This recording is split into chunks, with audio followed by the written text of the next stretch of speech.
All right, everybody, welcome to the Weekend Interview Show. I'm your host, Philip Drew, Administrator, and our first guest today is Geoff Neale. He is the national chair of the Libertarian Party. Would you like to give the audience a basic description of what the Libertarian Party is about, for starters? Sure. Obviously we're a political party.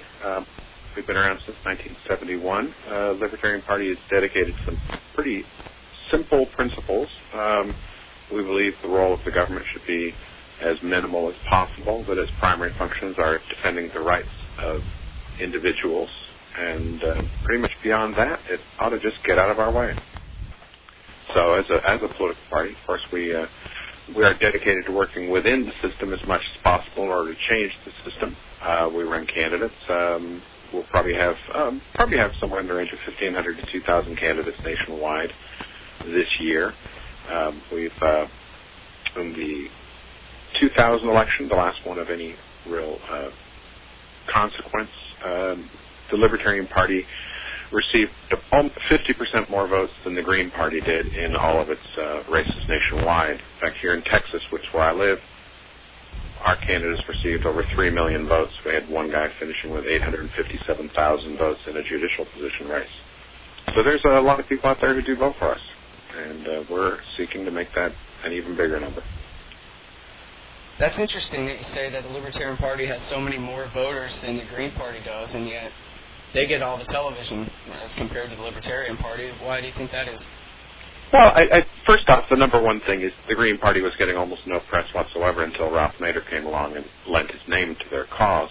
And I think just the same way the Reform Party with Jesse Ventura and Ross Perot received press, when they disappeared, everything went off the radar. In fact, the only news that the Reform Party has made since Jesse Ventura's win, of course, was Pat Buchanan seeking their nomination.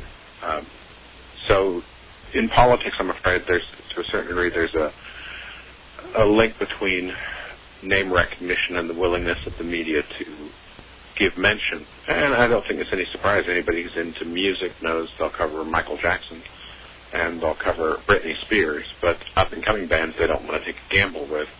Same thing with independent movies. You name it. The media is a creature of the public perception. As the public demands more, they'll play more. We'll get more press as the people get more and more tired of the Republicans and the Democrats. Now, the Libertarian Party National Convention is coming up at the end of this month. And unlike the Republicans and Democrats, the Libertarian Party actually chooses its presidential nominee at their convention, right? Yeah, we do. It's politics the way it was meant to be, smoke-filled rooms and people wrangling and debating and arguing. It's not a foregone conclusion like it is with the Democrats and the Republicans. I think it's amusing that most people in this country aren't aware that there was more than one candidate for president, for the presidential nomination on the Republican ballot. There were dozens of people who put their name in, but of course they got zero press as well. On the Democratic side, there were 3 candidates, I believe, Kucinich, Sharpton, and Carl Moseley Braun, all of who raised less money than one of the candidates for the Democratic nomination. And of course, that's it's just lost my mind. It's the crazy guy, the near communist guy, Lyndon LaRouche. Oh, I thought you were going to say John Kerry. No. Well, that might apply to him too as well, I'm sure. But Lyndon LaRouche did better than raise much more money than many of the presidential nominees for the Democratic Party. But he was not invited to debates. The media didn't want to cover him, and so his candidacy, although fairly well supported, went nowhere. So the media certainly picks its darlings in order to cover. And we have failed to this point in putting forward a candidate that grasps public interest enough. And I think that will come. Well, and the better candidates you get, the better you'll get next time, and the better you'll get the time after that. Well, I'm afraid one of the problems is that in politics it doesn't necessarily mean the best candidate is the one that's going to get the press. A good example is about 1,600 people ran for governor in California? No, it wasn't that many, but there was, 160, 180. and there was literally only about 5 that got any mention whatsoever. And, of course, all the press paid attention to was Arnold Schwarzenegger. Now, I've got a lot of respect for what he's done, turning bodybuilding and B-movies into a pretty decent-sized empire. The guy's got money. I mean, obviously, you don't do that without either skills of your own or the ability to pick good people to manage things for you, both of which are good characteristics. But having no experience in ruling, it obviously, if he's successful, if people view that his role as governor is a successful role, it should be obvious to people that it obviously is not a rare skill to be able to govern. Perhaps the rare skill is to be elected and be able to govern, because we sure seem to end up with a lot of people who end up in government who don't seem as qualified as a lot of the people out in other industries. But that notoriety has nothing to do with his political background. It has to do with the Terminator.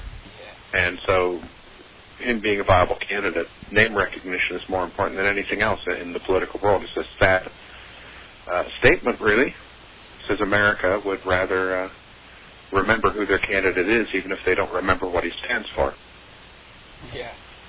Well, and speaking of name recognition, who are the front runners for the nomination for president in the Libertarian Party? Well, I could get into trouble for giving this information out. I'm expected to say... Don't say who the front runners are, then. Just say who the candidates are. Well, how about I put it this way? There are 3 candidates that have been prominent in their campaigns, traveling around the states, visiting our conventions. One is a local boy from Austin, Texas, which is local to me, named Michael Bednarik. The second is Gary Nolan, who's a radio talk show host out of Cincinnati, but I now believe he's living in Virginia. And the third is Aaron Russo, who's a Hollywood producer out of Los Angeles. And these are the 3 guys who've been really, making the circuit and talking to as many people as they can and really running very visible campaigns. And promises to be a pretty tight race. They seem pretty close in their numbers up until this point. The funny thing about the Libertarian Party is because we don't have any bound delegations, because our delegates are free to choose when they get there who they're going to vote for, the entire race can swing on a single debate or a single incident or, you really get to get political tactics into it when you can come and make a real great presentation to the delegates and come in with that last-minute pitch of why you're the right guy.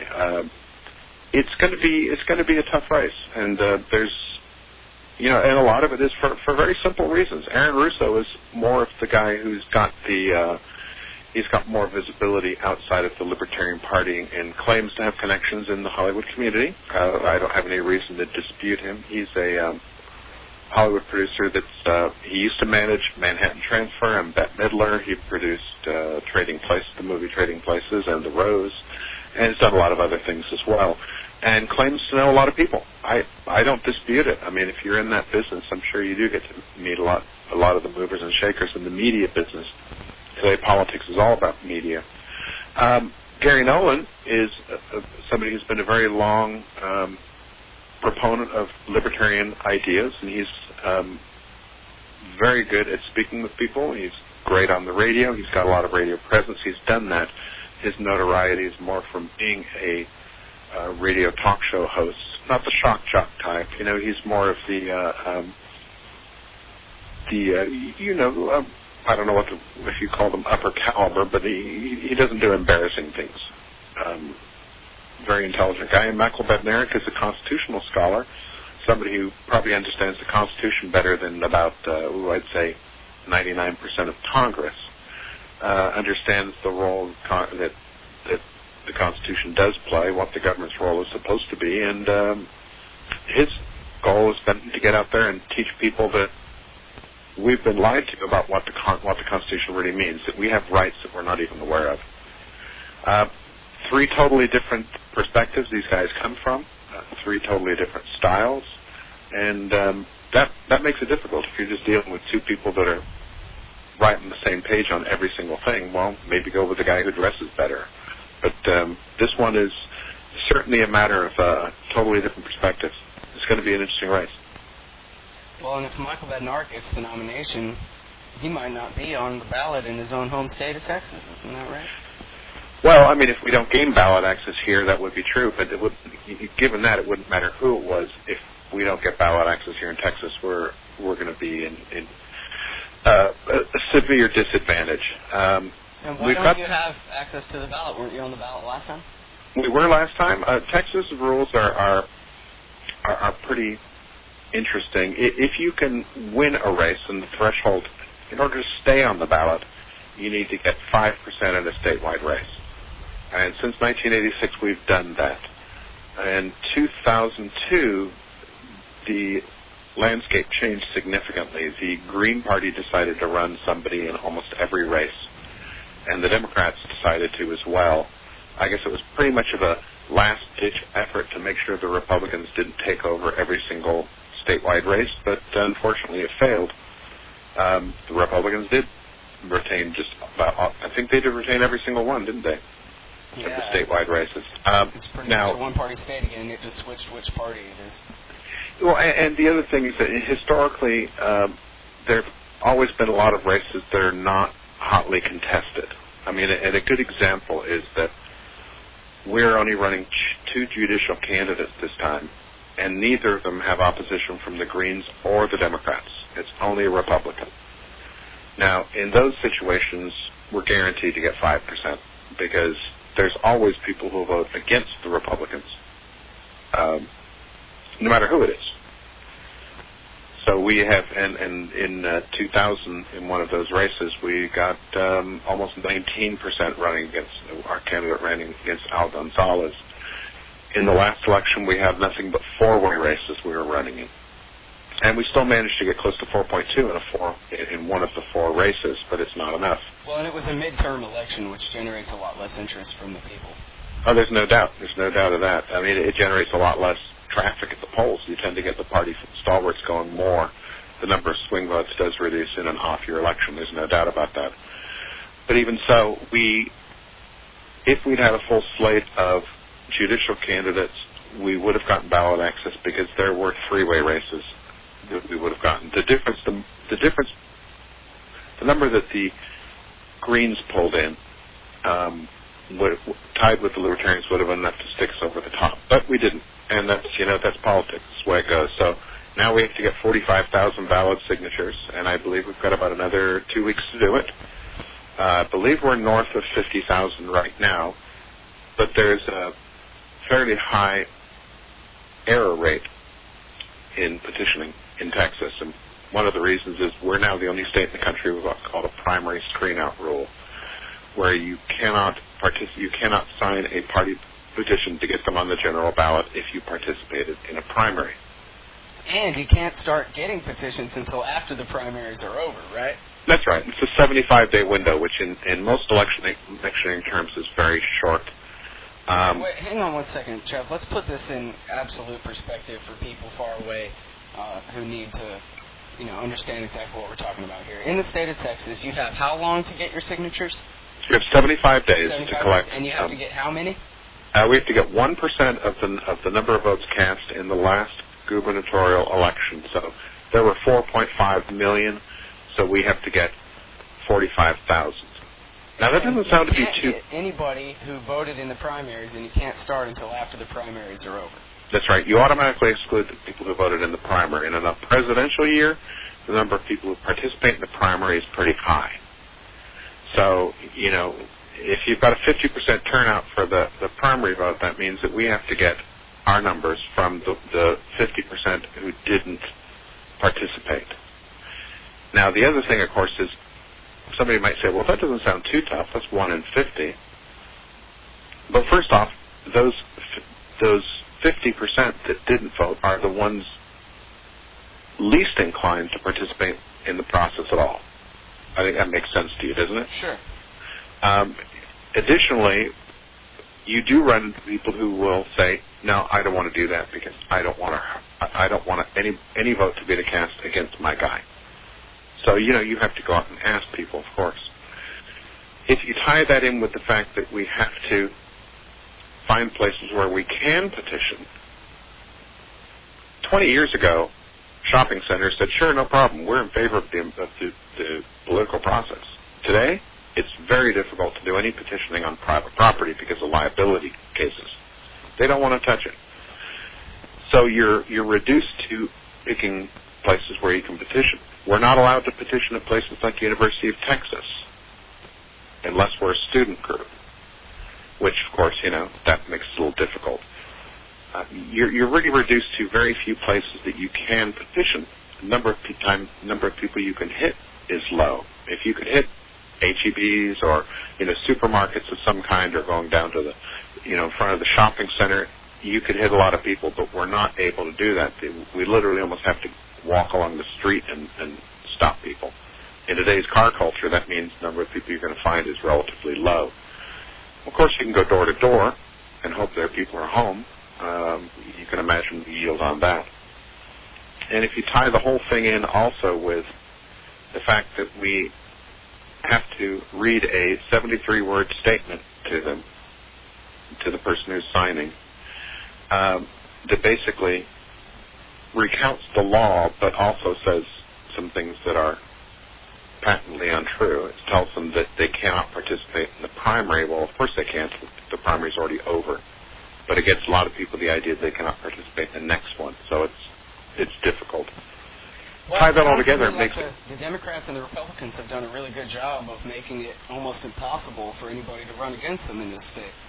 Yep, that's right.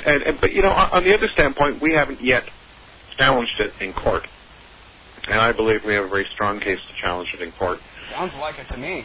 Well, yeah, and it's an interesting one because there was back in one of the first ballot access cases ever in the U.S. was back in 1967. It was a case of I can't remember what the name of the party was. It was a relatively obscure party sued Georgia because their ballot access requirements stated you had to get 5% of registered voters to sign a petition, and they said that was a violation of the 14th Amendment and the First Amendment. 14th that's funny. I like libertarians invoking the 14th Amendment. Yeah, but the thing is, the courts upheld it. But the reason they upheld it was interesting. And they said they upheld it because the rules applied to all, so the Equal Protection Clause didn't come into it. And as far as freedom of speech, it wasn't limiting freedom of speech. What it was doing was, since anybody who wanted to could sign the petition, and you could sign any number of petitions for any number of parties, they ruled it constitutional, which for me is, you got to read between the lines when you file a suit with federal courts. Texas does not allow any registered voter to sign this petition, and they do not allow people to sign for more than one. So in other words, if you say as an intelligent voter, I want to protect my right to vote for whoever I choose in the whichever party I choose in the general election, why shouldn't you be able to say, I want the Greens on the ballot and I want the Libertarians on the ballot? Why should you be restricted to one? And I believe that is unconstitutional. If for some reason we're rejected on this petition, we will be filing suit. I can guarantee you that. And it would be in federal court, most likely. The Supreme Court a long time ago said that ballot access, it was constitutional to impose what they called a reasonable modicum of support. It had to be verified before putting someone on the ballot. Well, we can easily show a reasonable modicum of support. The problem is that we can't get people to sign it because of the restrictions. Right. Well, and not only that, but libertarians are, by definition, individualists and aren't really too into joining groups and signing petitions in the first place. Yeah, especially when you get to give your name and address and all that kind of stuff. It's like, half of libertarians think that you shouldn't vote at all because all you're doing is helping encourage them. Well, that's true. To a certain degree, I suppose you are. However, my viewpoint on it is that you should do whatever you can to use the tools of the enemy to defeat him. I've seen enough instances in this country of unlikely candidates winning unlikely victories, like Jesse Ventura, for example, to know that it's possible. And the question is, can we win? But second, if we win, can we change things? I'd be ready to give up if after winning and putting people in Congress, they all ended up being corrupted by the system. Then I'd be willing to admit that there was no hope. But at this point, that's not something I'm willing to admit, because I know certainly if I got elected to Congress, I wouldn't be taking bribes. And I'd be the guy on lots of people's hit lists, probably. During, especially an election year like this, presidential election year, where all the focus is on Bush versus Kerry, and I know that you'll feel where I'm going with this, when from especially a libertarian perspective, there's not the single slightest bit of difference. They're nothing but two wings on the same bird of prey. And it seems to me like there's so much focus on the presidential election, where, let's face it, if Badnarik, Russo, or Gary Nolan get the nomination and run for president, they're at best going to do, probably less than 10% maybe. And it seems like such resources spent on a presidential election where we really have no choice, where our presidential candidates are chosen for us in advance by those who already have all the power. Shouldn't it be the role of the Libertarian Party to really focus on the House of Representatives? Because, after all, and I know, being the chairman of the Libertarian Party, the Constitution. And the Constitution really gives all the power to the House of Representatives. And the President and the Senate and the Supreme Court basically can't do a gosh darn thing unless the House of Representatives is willing to go along. So why doesn't the Libertarian Party really focus on the House, where the Constitution puts all the power? Well, the funny thing is, I think that if you're going to take a long-term effect, you really need to look at and analyze the effects of what's called the coattail effect. Now, of course, everybody knows about it in politics. If you get a landslide for a Republican, it tends to pull up the vote counts for downstream Republicans. Victories of the Libertarian Party would more likely be regional. If tomorrow we could put 5 people into Congress, they'd sit on no committees. They'd make no decision. They wouldn't get enough sponsors for their bills to get them heard. They wouldn't get through calendars. They'd just basically be ignored. You've got to hit a critical mass if you're in Congress. Now, of course, the critical mass is easy to define. It is the differential between the two major parties and what makes a controlling vote. If we've got a difference in the House between Democrats, if the Republicans have 20 more people than the Democrats, well, then that 20 votes, 21 is the margin of difference there. It would take 21 Libertarians to control it. Once you could control it, then you could certainly make those points. You could get legislation happen. You can get people in the cabinet or getting committee chairs. You can look at Israel as an example of what happens in parties with in systems with third parties. It's often the marginal party that has the most the inordinate amount of power, because it does control the debate. But I'm just saying that since the Libertarian presidential candidate is not going to win in a landslide and bring a bunch of other Libertarians on his coattails, wouldn't it be more effective to spend all that money being spent on the campaigns at the presidential level, to spend all that money on House races so you could get that 21%, that it would, or that 21 seats or whatever it was you just said, that would make the controlling difference in the House? It would be great if we could. I mean, it's the price per vote is probably higher when you hit the congressional level than it is the presidential. You certainly, if you've got a candidate that's viable and is paid attention to by the media, which is required in almost any race. If the media's not paying you any attention in a congressional race, you still got to buy all your media. That's a lot more expensive than getting it for free. Democrats and Republicans get most of their media. I shouldn't say most. They get a lot of their media for free. And they certainly buy ads as well. But if we look at how many voters are in congressional districts, you're still talking about in the range of about, what are we talking about, 450 to 500,000 people. If you just use really conservative estimates, the minimum amount it costs anymore to win a contested congressional race is in the range of about 2 million and up. The number of races in this country where the incumbent is susceptible is probably less than 5%. It has to be the right candidate in the right district in the right race in order for it to be winnable. If we could pick the scenario, it would be great. If we had a case with a Democrat and a Republican both tainted by scandal, would be the most likely thing for us to make a large progress at this point. I personally think the Libertarian presidential nominee should do real well this year running against the two scumbags he has in the major parties. Yep. Well, one of the interesting things, too, is I'm going to stand behind my prediction that Kerry will lose. And I've made that quite a long time ago because I've analyzed presidential races. Almost the least likely candidate to get elected is going to be somebody who served in Congress immediately prior. Most commonly,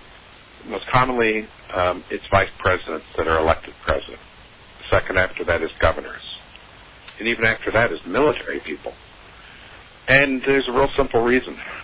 There aren't voting records for any of those. I think it's going to hurt Kerry the most is his voting record. You can say, I stand for this and I stand for that, and Bush can pull up, well, look, like he's doing. He voted against body armor for the troops. He voted against them protecting themselves and health care benefits and all that. And a governor doesn't have to worry about that, does he? Well, especially not a governor from a state like Texas where the governor doesn't have any real power anyway. Exactly. So, it makes it a little bit easier. You can hide behind... There's less visibility, so I don't think Kerry's going to win no matter what. But I think the right place for us to win really is in state houses, because making change is going to be easier at a state level. It would be nice to get more people elected to city councils, and actually we're doing fairly well in certain areas. Like in Michigan, there's quite a few elected libertarians, mostly because of one small group of people who know how to get people elected to various city councils. They're having an effect. They're doing good stuff. They're keeping costs low. They're, outsourcing. They're reducing sweetheart deals and improving the ethics. And that's what we really need is not people who want to serve, but people who are serving and are doing it right. That they're living up to the commitments of libertarian principles, which basically, let's face it, the most basic principle of libertarianism is ethics. It's about, the responsibility of individuals to act ethically and responsibly in what they do. Carrying that to the state house is the next thing. There's certain states that are obviously easier than others. The state where we should be winning, I'm surprised we haven't done better in, is New Hampshire. They have something like 400 state legislators. There's only like 1,500 people in a district. That's something that is extremely achievable with a good candidate. You support the idea of the Free State Project? I think like all experiments, they're worthy until they work or they don't. I myself am not willing to give up the heat of Texas for the snow and mud of New Hampshire, no matter what. I think, falling, nice pretty leaves in the fall are great, and I'll go visit them once in a while, but I have no interest in living up there. I'm not a fan of New England. I was born in Old England, and I left it, and I like it here in Texas. Yeah, that's what I'm talking about, Texas. All right, so hey, I like this play in Karl Rove. Let's do this a little more. It seems to me that in the end, in terms of the presidential election, next November, the pro-war libertarians / Republicans, they're going to vote for Bush because they say, well, he's better than Kerry. Anything's better than Kerry. Now, the anti-war right are going to vote libertarian or not at all. And meanwhile, all the anti-war leftists are going to vote for Kerry, who is pro-war, or Nader, which will help Bush get reelected and ratify his preemption strategy. So, if the GOP's problem is numbers, then wouldn't it be much more effective to kick the pro-war Republicans out of the Libertarian Party and let the Libertarian Party be the champion of the anti-war movement, since more than half of the American people disapprove of what's going on in Iraq right now? Isn't this the Libertarian Party's big chance? Well, it could very well be. I mean, I think that coupled with, I think Aaron Russo, I started, he talked to me, it must have been about 7 months ago, and was talking about the next big issue. He said, the bigger you watch it, it's going to be the draft. And, I thought, like, what are you talking about? And I realize now that, we're going to have a draft again in 2005. Bush is saying, no, we don't want one. And Rumsfeld's saying, no, we don't want one. Of course they don't want one, but it's going to be necessary if they're going to keep this war machine going, because people aren't going into the reserves. Reserves doesn't mean you're being held in reserve right now. That's not what it means. What it means is we're going to call you up after you've gotten a house and a family and a couple of kids, and then we're going to bring you back in, and we're not going to pay you enough, and your family's going to starve. And by the way, you're going to be in a foreign country fighting people who don't want you there, and your chances of dying are a little bit higher than you'd like. So they're not getting people signing up for the reserves or the Guard, and that's going to start hitting very soon. It might take a year before it really become apparent, but I do believe that there's going to be a move to bring the draft back. And the funny thing is the Democrats are the ones who seem to be leading the way with this. Oh, of course, equality through equal enslavement of everyone. Yep. And so I think that's going to be a hot issue. I think this is really my point. This is really my point. When leftist ideology is all based on service to the state and equality through equal slavery and all this, isn't the Libertarian Party in the prime position to be carrying the banner of the anti-war movement? Well, I think they are, as long as the only thing I'd say is that I think there's a significant difference between a pacifist and a libertarian when it comes to war. I'm not anti-war. I'm anti-this war. I mean, if Canada invades, I'm pro-war. Do you know what I mean? Yeah, sure. If Mexico comes over the border, on September 11th, nobody's attacked us since 1814. So that's all bullshit. You and I both know that we're living in an age of empire where the Constitution is taking its dying breath, and America is going around acting like England, and the world hates us for it. And so this is not a matter of, if we were invaded or not. Nobody's invading. There is no invasion. It's a matter of America acting like an empire, and shouldn't we be leading the charge against it, as opposed to let's be honest, the Libertarian Party, in most people's mind, is Republicans who smoke pot. And apparently some percentage of the Libertarian Party are people who supported the war in Iraq. And I'm just saying, wouldn't it be better to kick them out and say, no, this is the anti-war, anti-empire party, and if you want to live in a limited republic, vote for us. That's the way to bring all that anti-war sentiment into the Libertarian Party. Well, I mean, I agree that I'd certainly welcome them to join us. I obviously, as chair, can't take a position where I say we should kick members out, okay? Because that's policy that's by the delegation of the body. You got to respect that a certain portion of my position is being a spokesperson for the platform and the rules as they are. And, of course, that's one of the things that, we've had a lot of press releases. Our position has been staunchly anti-war all along. The problem has come up for me with people who want you to be pacifists, and I'm not a pacifist. I just don't believe in fighting people who aren't my enemies, and I'm not a big fan on theft. I'm not a big fan of invasion. Sure. Well, I think the vast majority of anti-war libertarians would support a war if we were being invaded by another country. Or even attacked. The completely pacifist segment is a very small percentage, I think. Absolutely, but I think I see all these left-wingers acting like they're the anti-war movement when this is all their idea. World revolution to make the world safe for democracy and all that crap. Yep. This all comes from the left, and yet we're letting them have it. You know what I'm saying? We're letting them take away our thunder.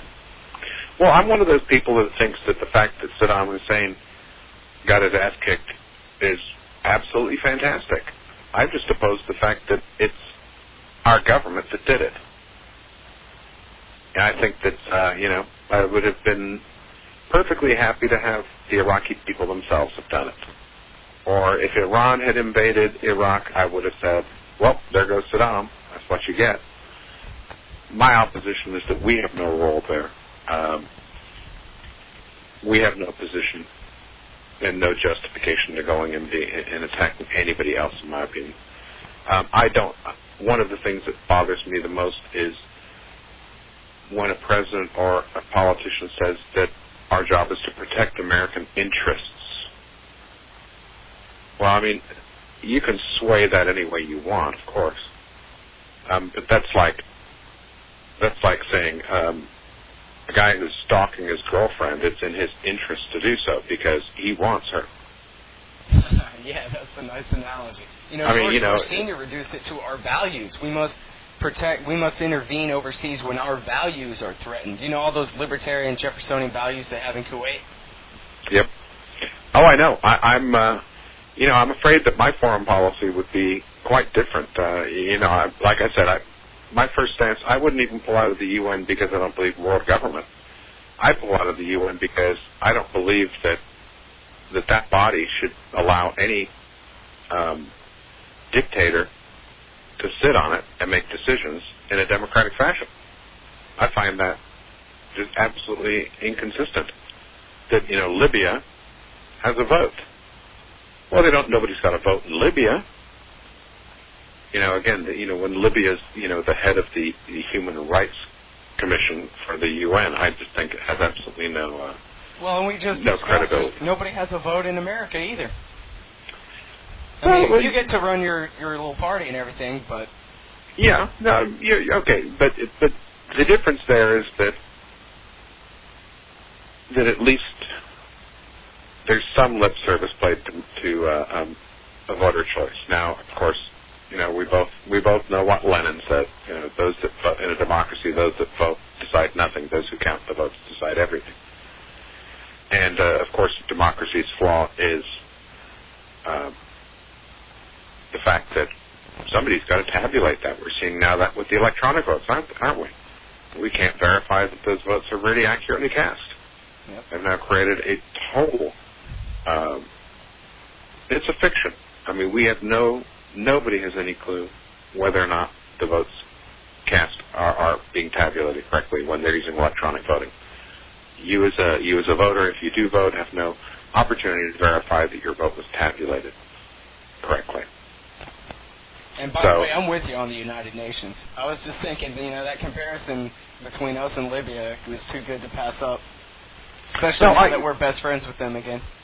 Oh, yeah. Well, I mean, sometimes you have to, it's really kind of a funny thing. We get this attitude in the U.S. that, for example, communism is bad. Well, okay, I don't like communism. But, here's a big but. If we look at certain places in Latin America, where the choice is a right-wing dictatorship supported by the church, protecting land grants given by the King of Spain in the 17th century, and the people have, literally no opportunity because land ownership is not possible. The whole country was given to one guy. If you look at going from that to communism, I personally think communism is a step in the right direction. At least everybody in theory is equal, rather than perpetuating a system where you, in effect, in a lot of the Latin American countries, have nothing more than a transplantation of European noblesse oblige. You're not in the right class or the right family. You have nothing. You don't have rights. You can't have property. You're a peon. They are very feudal. For those people, communism might be a step up. Is it desirable? Not for me. I'd rather have a free market. But I find it interesting that if you look historically around, if you look around the world, that some of the countries that are the freest are the ones that went through communism because they were under the Russian influence, and some of the ones that are the most screwed up are the ones that came under our influence. It doesn't really matter to me if you're a peon under whatever system you're under. So certainly, I'm not. It reminds me of a friend I worked with for a long time as a blue-haired punk girl from London, and we both had the same vision of where we wanted the world to end up. I'm a libertarian. She was a communist, and she believed that you had to destroy before you could build a near anarchist world, if you want to call it that way, a minimal government world. I don't know if she's right. I don't know if she's wrong. She's just chosen a different path, but our objectives were the same. Do you know what I mean? I sure do. It's a lot of what goes on up here at Radio Chaos. All right, well, everybody, Geoff Neale, he's the chairman of the Libertarian Party. Outgoing, right? You're going to pick a new chairman come May. That's right. Yeah. Month, right?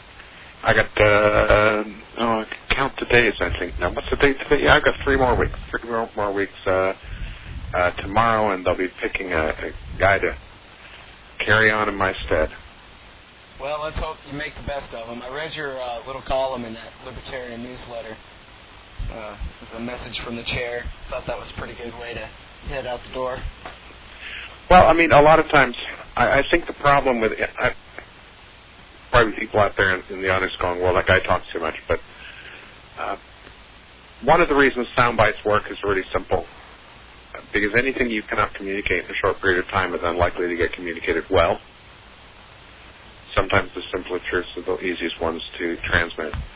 And I've tried very hard with people in the Libertarian Party to get them to learn how to say things non-academically.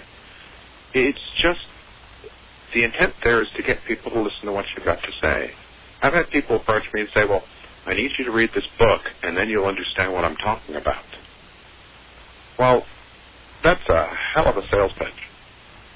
I mean, that's like dating a girl and saying, let me sit down and let me show you my medical history and show you all my family albums and tell you about my financial situation, and then we can go on a date. You don't work that way. You got to get something to get people in the door. Libertarians have all the right ideas. They have all the good ideas. What we haven't learned how to do is how to market it properly. And it's really, I think, a matter of just keeping it very simple.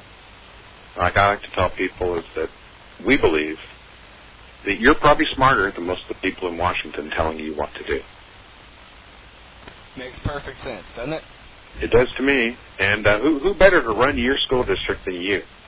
You think somebody in Washington really cares?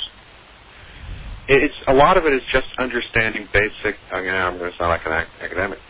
Basic social dynamics. You always care more about your neighbor than you do a nameless, faceless person in Iowa. You don't know that person. You go, oh, that's a shame that person got killed. You know, in that tornado that ripped up the town and 20 people were killed. But your neighbor breaks his leg, and you care. Because you know him. And you like him. And that's why we want politics to be local. It's people will care about their government and the mechanisms of the social environment they live in when they're connected to them. When they believe that they can actually have influence. Yeah, well, they can either make a change or they can make what they can make waves, or they can just get on out of there and go somewhere else. People forget in this country that the idea that the Founding Fathers was to create 13 laboratories of democracy. It was not to create a unified structure and top-down management. The federal government has gone great lengths to, in the name of making sure that we have standards for everybody, they're trying to ensure the lowest common denominator, of course. Any certification, any kind of process like that tends to move towards a lower set of qualities. There's a friend of mine who was a midwife, and she had all the credentials she needed to go and get a state certification in California to be a midwife, and she says, no, I refused. I said, well, just, I can understand that, but why? She says, well, that certification, all it says is that I'm good enough to pass their test. It doesn't say I'm the best there is. It says, and as long as I get that, people are going to put me in the same group with everybody else. And I kind of like that attitude. You know, the goal of any person who's out there is self-respecting is to be not an average person, is it? There's a lot of... Society is always dragged along by the exceptional and by the radicals and by the people willing to get out there and do things differently, the willing to take a risk, willing to take a chance. Society as a whole always benefits from them. Federalism at the level the federal government is pursuing is doing everything it can to kill that. And I'm 100% against that. I like the idea that if Oregon wants to try legalize marijuana, that the rest of us could say, let's see what happens. Yeah, and all we would see in that case is heroin and cocaine use and alcohol drinking go through the floor as everybody just starts smoking weed. Well, yeah, you'd see a lot of things, I think, happening there. I mean, you know, I lived in Amsterdam for 6 months. My best friend is Dutch. I'm very familiar with the system there. England has been decriminalizing its marijuana over the last year and a half, and one of the reasons they did is they noticed that the incidence of the rate of marijuana usage in England was more than double what it was in Holland, but in Holland it's legal. You know, there's no penalties for drugs. Well, I mean, what they understand, they won the war on drugs by turning it into a skirmish. Okay? This is something people don't understand. They took that tornado and turned it into a wind. It's the end result is we don't want people destroying their lives with drugs. And I'm perfectly in favor of that. I don't want people destroying their lives with French fries. I don't want people being so obese they're getting diabetes and dying. I'm not in favor of, you know, I'm opposed to, I want abortion to be an unnecessary medical procedure because all pregnancies are voluntary and wanted. I don't see how making any of these things illegal, making them prohibited, solves the real problem. You're just trying to hit the symptoms. You're trying to punish people for behaving differently than what you want people to behave. Not going to change people wanting people to not be drug addicts or drunks or addicted gamblers or whatever. But, you know, there's other ways to get there. And I like to just look at, well, again, in our society we've been raised with this mantra for the last, I don't know, has it been 100 years maybe? The greatest good for the greatest number. Well, that's a socialist philosophy. The libertarian viewpoint on that, in my opinion, is the greatest good with the least harm. If you believe the greatest good for the greatest number, then you can justify what happened in Germany to the Jews. Because I'm sure they would have told you at the time, this benefits the vast majority of Germans by us killing these Jewish children. It's an evil mantra, and I wish people would realize that the only thing you can say is, first do no harm. Yeah, or we hold these truths to be self-evident. Yep. That's a favorite of mine. And of course, but even if you use that, even if you say, you know, first do no harm, you come down to the point where you realize that you've got to grant everybody freedom. It's not going to work. It's not going to work if somebody else gets to decide whether or not you get to exercise freedoms. Yeah, I mean, you know, I myself, I'm one of the few people who have, the Supreme Court has decided do not get the same free speech rights that other people do. Which is a real interesting scenario to be in. I never thought I'd be, you know, a special class, but Congress passed the Bipartisan Campaign Reform Act of 2002, and in the name of making sure that there wasn't dirty money in politics, they made it a felony for employees or officers of national political parties to solicit funds on behalf of state parties or non-federal parties or non-federal candidates. So if I stand up in front of a group of libertarians and say, support your local candidates, give them your money so that they can win, I've committed a felony. And you're not saying that, right? You're just saying what would happen if you did say that. Oh, of course, no, I'm not saying that. I wouldn't possibly break the law. In fact, I don't do that. I tell people, look, I can't say this to you. Well, it's perfectly fine, though, to give, or for a Republican or a Democrat to take all the money they want from Saudi Arabia or Israel or China, though. But the chairman of the LP can't encourage people in the LP to support their local candidates. Well, get this, and of course the other thing is that it doesn't apply to elected officials. So whereas I, as chair of the Libertarian Party, cannot go to the Texas, I was in California at their convention, and they said, well, gee, you want to do the fundraising? I said, well, could be tough. I'm not sure I want to go to jail right now. So I couldn't help them with the fundraising, even though not a penny of that money would have gone into my pocket or the national pocket or into a federal race. It would have all purely been for the California Party. I couldn't do it. But now, if George Bush flies to California and goes to the Republican convention, he can.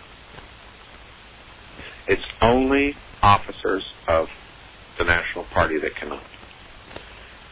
So, I mean, I'm sure there's a lot of people who are going to hear that and say, boy, I'm glad it doesn't apply to me.